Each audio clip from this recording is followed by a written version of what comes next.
A tit-for-tat trade war appears to have begun. China has launched a suite of tariffs on US imports in retaliation to sweeping levies ordered by Donald Trump. Effective on February 10, the US will be hit with a 15% tariff on coal and liquefied natural gas and a 10% tariff on crude oil, agricultural machinery, big engine vehicles and pickup trucks. The response from the White House? It's fine. It's fine. We're going to do very well against China and against everybody else. Alongside 10% tariffs on all Chinese imports, Donald Trump announced 25% tariffs on Canada and Mexico, a plan already put on pause after the two countries struck a deal with the US on border and crime enforcement. I don't want to use countries, I don't want to use names, but tariffs are very powerful, both economically and in getting everything else you want. Tariffs for us. Mr. Trump claims tariffs are needed to curb immigration and fentanyl trafficking and spur domestic industries in the US. But many economists predict these tariffs are likely to slow global growth and drive up inflation. Prices will be higher. The cost of importing goods from these countries will be higher. So that is likely to be passed on to consumers in some way.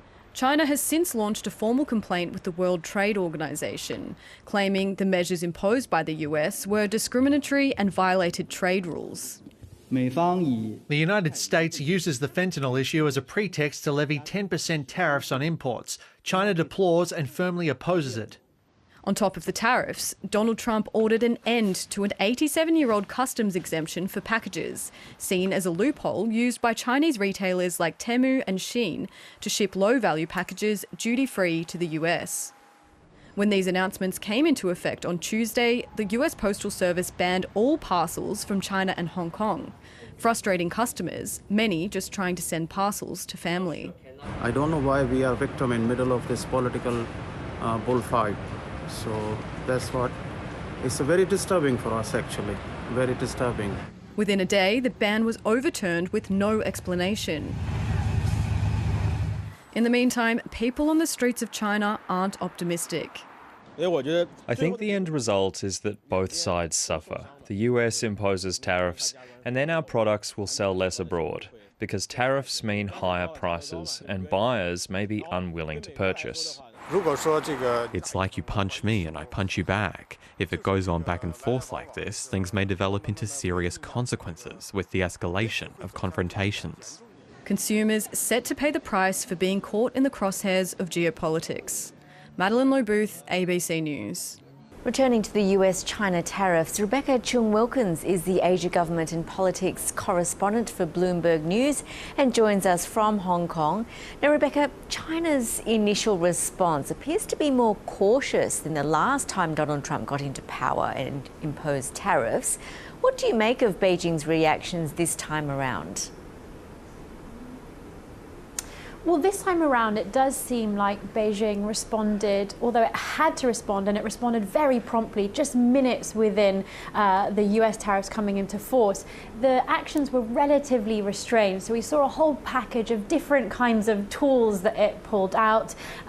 For instance, it is now going to levy its own 15% and 10% tariffs on various commodities. It placed certain companies on its own unreliable entity lists and so on. But overall, as you say, it was much more restricted, and there are probably a couple of reasons for that. The first is that China doesn't necessarily want to get into sort of an escalatory tit-for-tat cycle so early on in negotiations. We are really just at the beginning of President Trump's term in office. And the second, so there's part of this is sort of wait and see mode, I think, on the part of Beijing. They want to really see what's possible in terms of a potential deal. Bear in mind that President Trump and President Xi Jinping haven't actually yet spoken, or they haven't had that call that Trump was hinting at, in the lead up to these tariffs. And the second reason is also that this time around, Beijing is dealing with a very different situation in terms of its economy. Beijing domestically is dealing with a property crisis. It's dealing with a slowdown in growth. It's trying to restructure its economy. And through all of that, it has heavily relied on exports to try and make up some of the losses and some of that sluggishness that has come through, for example, with all of the changes that are going on in its property sector. And so it has a reason to be cautious too in terms of sort of lashing out or trying to escalate too far and too quickly in terms of managing its ability to continue exporting into the US and elsewhere. Bearing all of that in mind, who might be the biggest losers if indeed some sort of trade war does play out? Which industries, companies, consumers might be impacted the most?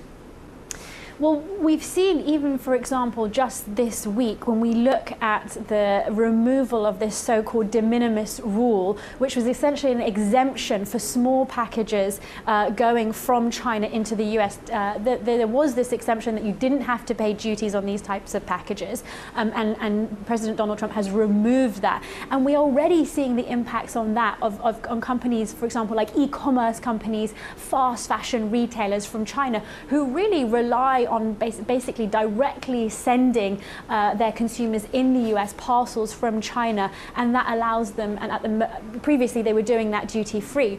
Now we're already seeing logistics companies responding to this shift in the rules. Some of them are asking Chinese retailers on platforms like Temu, Shein, to start paying a tariff of as high as 30%. So some of those sort of direct-to-consumer platforms are already kind of feeling the brunt when it comes to these changing tariff rules.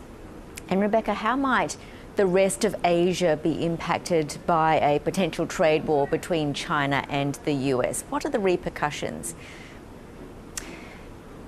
Well, I think this is a really interesting question, and it kind of hits at this issue of what's different this time around, and that really is the scale and the scope of Donald Trump's trade war. In the first trade war, the focus really was US-China, but this time around, and you see it even with those potential 25% tariffs that were going to be imposed on Canada and Mexico, Trump is much more focused on using tariffs to sort of renegotiate his relationships with other countries, including US allies.